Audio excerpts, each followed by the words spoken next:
So I remember at the end of last year, the school that my kids go to, I drove up to go pick them up on the last day of school, and almost all of the teachers were wearing a shirt that I really loved that just said, "Parents, tag, you're it." And I think a lot of my teacher friends really appreciated that, this notion, this idea that, okay, it's summertime and now they get to go home. And I was talking to a couple of the people that attend church here who actually work as teachers and have their own children. And they said it's a bittersweet moment because, yes, finally they get to get rid of the classroom kids that they go home and they realize, well, now my kids are here all of the time. I'm feeling that sense of anxiety coming up now as I have to wait and think about the fact that my kids are coming home for the summer and I've got to have activities and things planned for them. I've been talking to my daughter Abby so much lately, and she's really getting excited about this idea that she's graduating, and she's a little bit scared. She's been asking Lisa and I if we're going to be there for her graduation, are we going to get to see her, and what does it mean, and what is it going to look like, and how is she going to feel, and she's really scared and nervous about it. And it was really beautiful to me because I thought about that a lot this week, and this notion that this thing that she's feeling in this small microcosm, I think is something that each one of us feel at different moments of our life, whether we're graduating from high school, we're graduating from college, or we start a new job, or move to a new city, or become parents for the first time. This notion and this idea of starting something new, starting something that maybe we're not ready for, starting something that we feel very anxious about, that God is calling us into, that we don't really know about. And I think it's beautiful that we celebrate this in particular on Ascension Sunday, because the two really seem to go hand in hand. This notion and this idea of Christ's ascension. As I said earlier, the book of Luke and the book of Acts were actually written kind of side by side. And if you can think back all the way back to Advent, this is kind of the culmination of a season in the life of the church that begins all the way there. And as we followed the lectionary, the very first thing we read on the first Sunday of Advent is when Jesus is there, or when Zechariah is there in the temple, and he's hearing about John being born, eventually Jesus coming to be born. And we see in the city of Jerusalem, in this temple, something great, something phenomenal, something magnificent is about to take place. And here we come to the end of the book of Luke, so far removed from Advent, having to believe now that it's the beginning of summer. This is the first Sunday in June. And now we come to the end of the book of Acts. And it's kind of this beautiful thing. It's this culmination of a beginning and an end, because it says that Jesus is sitting there with his disciples, and he's there at the temple in Jerusalem. And we begin the story of the Gospel of Luke with this idea that they are there in the temple in Jerusalem and God's up to something. Something big is about to happen. And then we come to the end of the Gospel of Luke and we arrive at that same place, that God seems to be up to something. The story is completely different. Everything that happens is beginning to change, but the God is still at work at something beginning to happen and something going on. And so Jesus gathers with his disciples there and he begins to talk with them and tell them that he's about to leave, that he is going, but that he is giving them the Spirit to become the people of God, to become the hands and feet of Jesus that will go out into the world and live as Christ wanted them to live, teaching people how they are to live as well. And Jesus, it says, takes them out as far out as Bethany. And next week when we talk about Pentecost, which is the dawning of the church in the beginning of the book of Acts, we'll talk a little bit more about what Bethany is and what it means for Jesus to have taken them out that far. But it says Jesus takes them out on this road. They leave outside of the city of Jerusalem. They start going up to Bethany, which is about 1.5 miles away from the city. And there Jesus speaks to them one more time. And it says as Jesus is talking to them, he begins to ascend into heaven. That's why we kind of call this Ascension Sunday, as we think of this wonderful picture of Jesus kind of clothed in a white robe, being lifted up into heaven and going away from the disciples that are there. And it's really kind of an amazing picture. You see the disciples that are standing around, the ones that have committed themselves to the work of Jesus. They're standing and they're looking at him.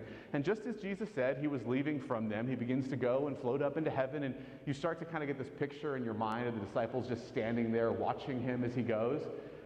And one commentator I was reading this week about this particular passage says it's really kind of interesting. You almost see the disciples just standing there. There goes Jesus floating up in heaven, and they just stand and stare. They don't do anything. They don't go anywhere. They don't go and do the thing Jesus said to do, which was, go back in the city and, heal people, pray for them, teach them about Christ's love. They just stand there, staring, looking up at the sky, almost as if there's nothing else for them to do. And the one commentator in particular said, it's really interesting. It's almost as if Jesus wants to come back down from heaven going, hey, didn't I tell you guys you're supposed to go and start working now? And in fact, in the book of Acts, we see 2 angels appear before them, kind of ask them, why is it you guys are still standing here? Why are you looking at what's coming next and looking what was before? Something new is about to happen. Something new is supposed to happen. Go back into the town, into Jerusalem, back to the temple, and start to do the work of God. I think it's such a beautiful reminder for me in part, because a lot of times in my own life I feel the same way.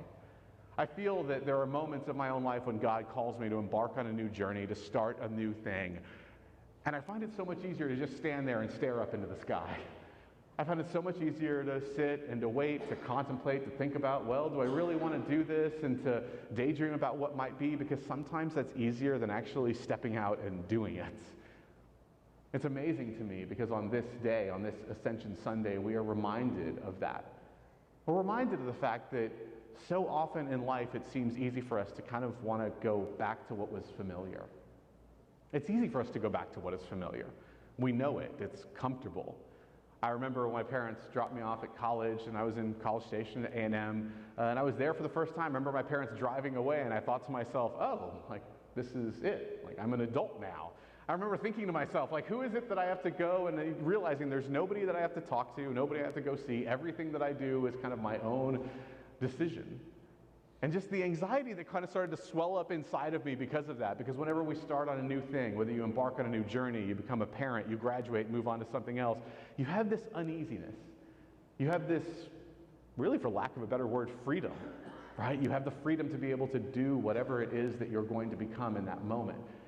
And it's almost anxiety-inducing because you don't know what that's going to look like. You don't know what that's going to be. You don't know what that's going to feel like. And so it feels a lot easier to just stand or sit and look, because doing something requires you to actually get up and move and go, and it means risking failure. It means possibly things not turning out the way that you wanted them to be. It means risking that maybe the thing that you might step out in might not work out the way that you want to. It means that sometimes things aren't going to work out that great, but that we're called to go. And just as the angel stood there and turned to the disciples and said, why are you guys standing here looking up at the sky? Go. Live into the new reality that Christ has for you. Go into this new thing. I think it's the same message that God has for each and every one of us. Last night, my family and I went out to go see the new Godzilla movie, which a lot of critics had said, you know, well, it's just a movie that has a bunch of monsters fighting back and forth for an hour and a half. And I told that to Lisa, my wife. She said, well, that's why I want to see it. It's monsters fighting for an hour and a half.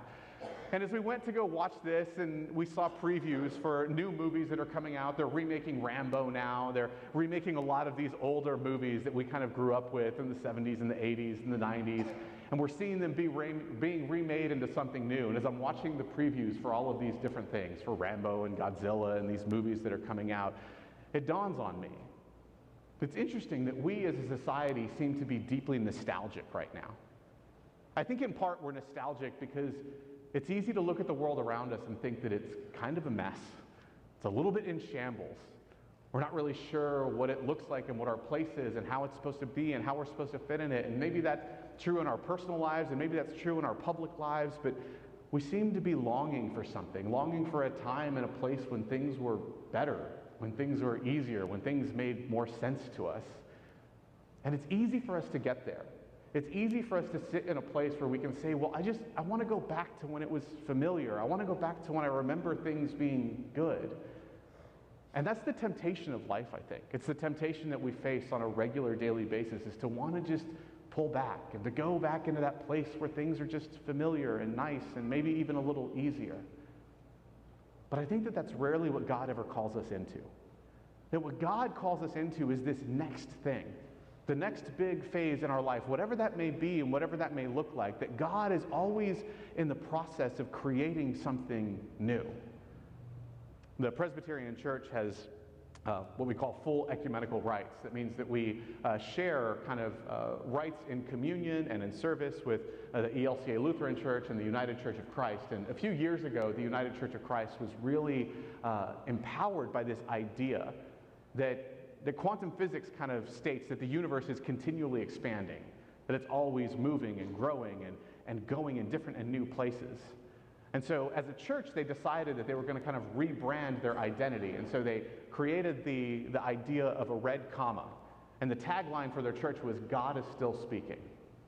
The idea for them was this notion, this idea that in a world that is continually expanding, that God didn't just create it and then set the ball spinning in the world and then just take a vacation, but that God is in the process of creation, that God is actively and intimately engaged in things being created here and now and every day, that God is in the process of creating and making new things. And I remember the first time I heard that, something jumped in my spirit because I got excited about that. About this notion and this idea that we serve a God, that we believe in a God, that we follow after a God who's not content just sitting and staying in one place. We serve after a God that is constantly on a journey, going all the way back to Genesis chapter 11 when God calls Abraham out and says, I'm calling you out to be a new people, a new nation, something different, something that this world has not yet experienced or seen. That this God of Abraham, Isaac, and Jacob, this God of Jesus who comes to turn over the tables in the temple, that comes to present a new image of what the kingdom of God can look like on earth, this God is still in the process of doing and making and creating new things within us and all around us. And that God is calling us here this morning. That same God is calling us on this Ascension Sunday to remember that there is even more. That regardless of where we are in life, that we may feel that a certain phase of our life is done, that maybe we feel like we're too young or too old, or I can't be engaged because I'm no longer in this setting anymore, that we are aware of a God who is continually being reborn and calling us to be reborn. A God that is expanding the universe, that is creating things each and every day, and that is rising us to a new level of understanding. That while it may be fun and safe to fall back into what is familiar, that God calls us for something even better than that, something greater than that.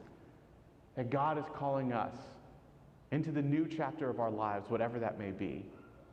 So my prayer for you this week, whether you're graduating from school and figuring out that next phase of your life, whether you're a new parent who's trying to understand the new phase of having a child or having a child again, or whatever it is that's going on in your life, that you would be open to the Spirit of God moving and creating something new.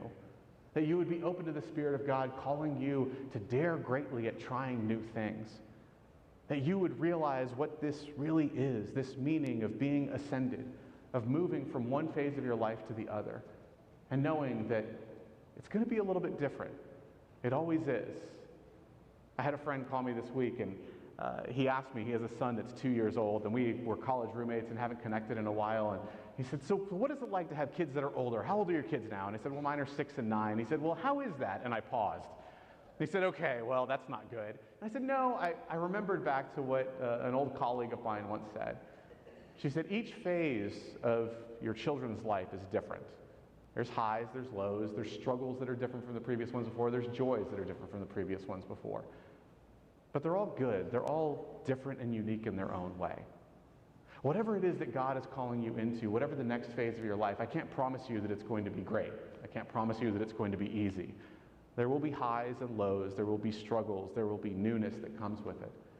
But may you live into the spirit of what God is calling you to.